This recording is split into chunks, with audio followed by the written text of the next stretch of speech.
Hai Duang Kalians, kembali lagi bersama Pempro Meliora dalam Buletin Gisis edisi Desember. Nah, pada edisi kali ini kita akan membahas tentang kolera. Nah, kolera itu adalah penyakit diare sekretori akut yang disebabkan oleh bakteri Vibrio cholera. Infeksi ini ditularkan melalui jalur fekal oral dan dapat bervariasi dalam tingkat keparahannya. Untuk epidemiologi dari kolera ini diperkirakan menyebabkan lebih dari 4 juta kasus per tahun di seluruh dunia, dengan lebih dari 140.000 kematian yang disebabkan oleh penyakit tersebut. Hampir 1,8 juta orang di seluruh dunia memperoleh air minum mereka dari sumber yang terkontaminasi dengan tinja manusia, yang dapat bertindak sebagai reservoir bagi bakteri kolera. Nah, wabah ini diketahui terjadi terkhusus di negara berkembang, yang standar sanitasinya dan penyaringan airnya itu mungkin tidak ada. Saat ini, kolera diketahui endemik di sekitar 50 negara, sebagian besar di seluruh Asia dan Afrika. Kejadian tersebut terkait dengan distribusi musiman, tergantung pada waktu musim hujan di wilayah tersebut. Namun, epidemi dapat menyebar lebih luas, yang melibatkan bagian lain dunia, termasuk Amerika Selatan dan Amerika Tengah. Nah, pengenalan spesies tersebut ke wilayah baru dengan runtuhnya layanan kesehatan dan kebersihan telah diketahui menyebabkan penyebaran epidemi. Etiologi dari kolera yaitu Vibrio cholera yang merupakan bakteri berbentuk koma, fakultatif, gram negatif, oksidasi positif yang umum di negara-negara berkembang. Dua serotipe telah diidentifikasi sebagai penyebab wabah. O1 bertanggung jawab atas semua wabah terkini, sedangkan O139 menyebabkan wabah sporadis khususnya di Asia. Tidak ada perbedaan etiologi antara keduanya. Vibrio cholera ditemukan dalam makanan, biasanya kerang, dan air yang tidak disanitasi dengan baik. Bakteri ini diketahui menyebar melalui jalur fekal oral dan dengan demikian endemik di daerah yang terkait dengan kebersihan makanan dan air yang tidak memadai. Untuk patofisiologi dari kolera yaitu penelanan Vibrio cholera yang dapat menyebabkan kolonisasi usus halus. Flagelnya memungkinkan organisme berenang melalui lendir dan sampai ke dinding usus. Di sana, Vibrio cholera toksigenik menghasilkan pilus yang diatur oleh toksin yang menempel pada reseptor gangliosida di dinding mukosa. Toksin kolera diproduksi yang ADP ribosilasi subunit DS dari kompleks protein G di epitel usus. Hal ini menyebabkan aksi konstitutif adenilat siklase, sehingga meningkatkan adenosin monofosfat siklik secara intraseluler. Akibatnya, peningkatan sekresi klorida, bikarbonat, natrium, dan kalium diamati. Sekresi elektrolit ini menarik air keluar dari sel-sel usus secara osmotik, sehingga menyebabkan diare. Kehilangan cairan biasanya terjadi dari duodenum, sedangkan usus besar tidak sensitif terhadap toksin, karena enterotoksin memiliki efek lokal dan tidak invasif. Dalam kebanyakan kasus, tidak ditemukan neutrofil dalam spesimen tinja. Untuk manifestasi klinis dari kolera sendiri itu dapat dilihat pada diare tanpa gejala hingga diare yang berat. Gejala umumnya meliputi diare, ketidaknyamanan perut, dan muntah. Kolera yang parah itu dapat dibedakan secara klinis dari penyakit diare lainnya karena kehilangan cairan dan juga elektrolit yang sangat banyak dan cepat.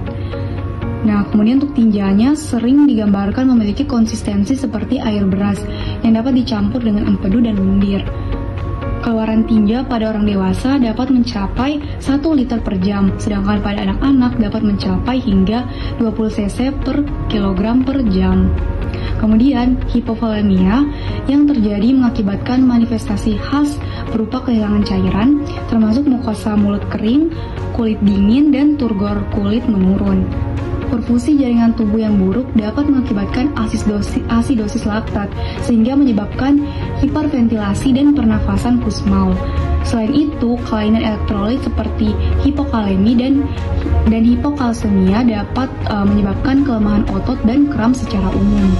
Diagnosis kolera dapat didasarkan pada kecurigaan klinis. Diare dengan volume tinggi yang khas dan perjalanan ke daerah endemis dapat cukup untuk diagnosis. Karena itu, pengujian laboratorium seringkali tidak diperlukan sebelum memulai pengobatan. Namun, diagnosis dapat dipastikan dengan isolasi dan kultur Vibrio cholera dari isolat tinja. Kultur dapat ditingkatkan melalui penggunaan media selektif dengan pH tinggi yang akan menekan pertumbuhan mikroflora usus sekaligus memungkinkan Vibrio cholera berkembang biak. Demikian pula, tes cepat dapat digunakan untuk mengidentifikasi antigen O1 atau O130 dalam sampel tinja. Dipstick dan mikroskopi lapangan gelap tinja adalah metode yang tersedia yang dapat digunakan untuk mengidentifikasi atau memvisualisasikan organisme dengan cepat.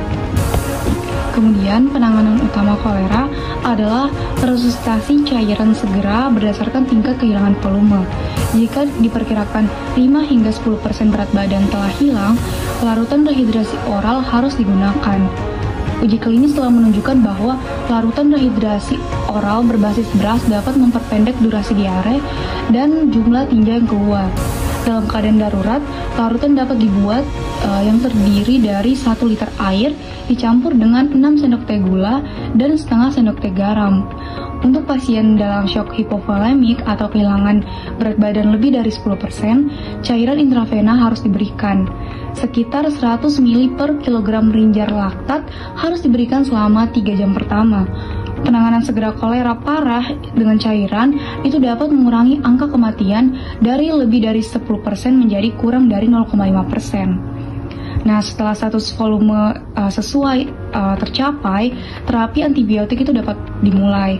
Tetrasiklin adalah golongan yang paling umum digunakan. Dosis tunggal doksisiklin 300 mg atau tetrasiklin 500 mg setiap 6 jam selama 2 hari telah terbukti dapat mengurangi durasi penyakit. Namun, resistensi umum terjadi di area tertentu, sehingga terapi alternatif meliputi makrolida seperti eritromisin dan azitromisin, atau fluoroquinolone seperti ciprofloxacin.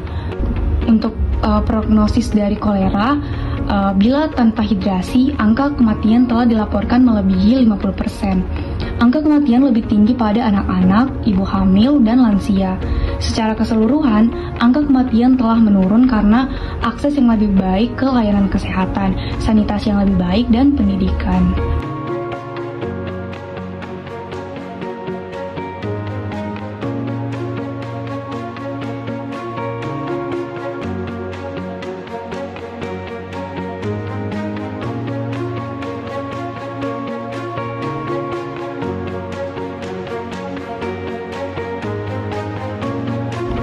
Nah, di uang kalian itu tadi buletin disease dari Penpro Meliora tentang penyakit kolera. Terima kasih telah menyimak sampai akhir dan sampai jumpa.